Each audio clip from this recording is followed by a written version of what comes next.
when will the yield curve inversion end? This has almost become the normal environment here as we've been inverted for well over a year. The first inversion occurring in the spring of 2022, but being consistently inverted since summertime of last year. And it got all the way down to negative 100 basis points, 1% of inversion between the 2-year and the 10-year, usually the benchmark that people will look at for yield curve normal or yield curve inverted. And yeah, we've been inverted to varying degrees for the last year plus. Now, I swear the antithesis of an inverted yield curve is what's deemed as normal, and for that statement, I'll back it up with 30 years of data.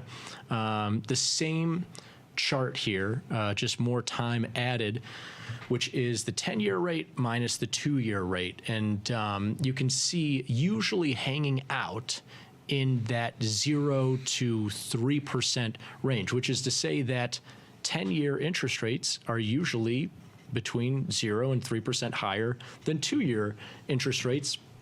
That makes sense for a number of reasons, but just as a quick example, if you were to give your money to the U.S. Treasury for 2 years or 10 years, you would expect that the annual interest rate that you're given for them having that money for those different durations would be more for 10 years. I'm going to give you money for a longer duration for you to pay me back. I would expect a higher interest rate. Now, inflation has thrown that out of whack for the last year or so. Inflation rose. Short-term interest rates were hiked much further than long-term interest rates ended up moving because the bond market thought that, well, this inflation is real, it's a problem. The Fed has obviously raised interest rates north of 5%, but we don't think it's going to last 5 years or 10 years or 30 years, so those interest rates didn't move as much, and thus we've been inverted. And now, one, this inversion has been the longest in the last 30 years. Two, it's seen the greatest magnitude, as you can see. The inversions that we saw briefly there in the early 90s, more significantly in the early aughts, and then in 2006, 2007, none of them getting more than 50, 60 basis points of inversion. And we've been down to 100 basis points a couple of times here, but also people tend to think of, oh, yield curve inversion, that's bad for the stock market. And you know, I couldn't really disprove that theory if you're looking at historical price action, because, yeah, the most recent 2 inversions have preceded stock market crashes.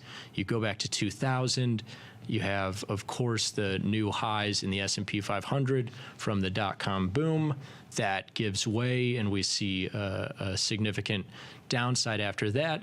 And then, of course, you have the inversion there in 2006 that you can see, and a little bit into 2007 as well. And then we have the 2008 financial crisis. And yes, these things happen kind of 1-2, and there's if you're looking at this small sample size, you could definitely correlate inversions to crashes, but these are pretty small sample sizes here. And while you might be able to say, oh, well, when interest rates are hiked high and we see these inversions, that can kind of bring to the forefront problems in the economy. It kind of essentially puts the squeeze on certain sectors. And we saw a little bit of that with the regional bank crisis, right? But it doesn't necessitate this, right? These are 2 occurrences here. And also, if you subscribe to the efficient market theory, we've been inverted for the last year plus. We just talked about this. And so if an inversion necessitates a stock market crash, it has to happen.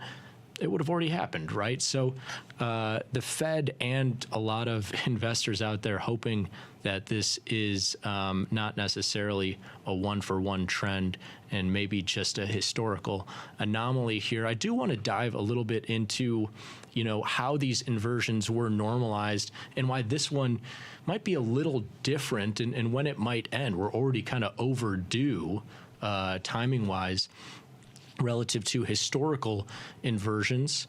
But here you see that how these inversions were created is that orange line, shorter term interest rates climbing up and surpassing longer term interest rates. And the most recent one being no different, like I just spoke to, inflation comes around, short term interest rates run up, almost like if you're an options trader out there, you'll note that when there's fear injected into the market because of any reason, short-term volatility usually runs up higher than medium and long-term volatility. Now, if it becomes a real systemic issue that could be around for months and years, that longer-term volatility will climb up higher.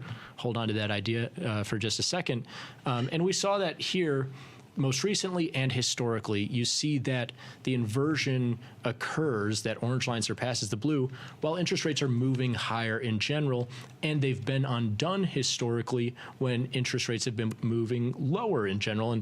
And that makes a ton of sense, right? Like, because what's occurring when this inversion is coming out, when that orange line is moving lower?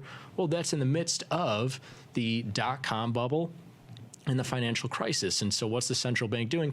Well, they're cutting rates. What rates do they cut? Short-term ones.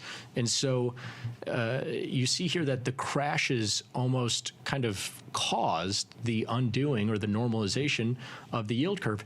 Different story that we're seeing recently, which is longer-term interest rates are actually climbing higher. They're almost buying into this higher for longer interest rate environment that Fed Chair Powell has been speaking to.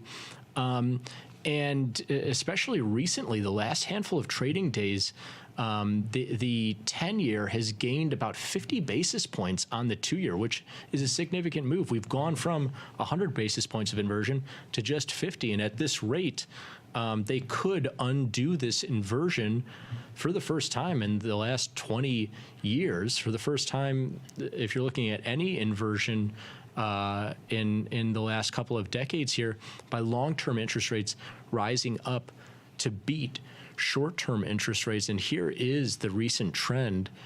10 years in the month of September up 38 basis points, 30 years up 41 basis points, both of them up almost half a percentage point. Significant move in a month. 2 years up half of that. And so at that pace here, if they can gain another, 15 to 20 basis points on a monthly basis, we could be out of this inversion by the end of the year. That being said, that inversion can be put back in just as fast as it's been taken out.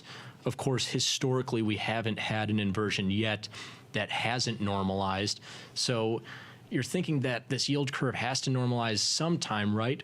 The question is when. It can be whenever, but at this pace, maybe a couple of months. We'll see what happens.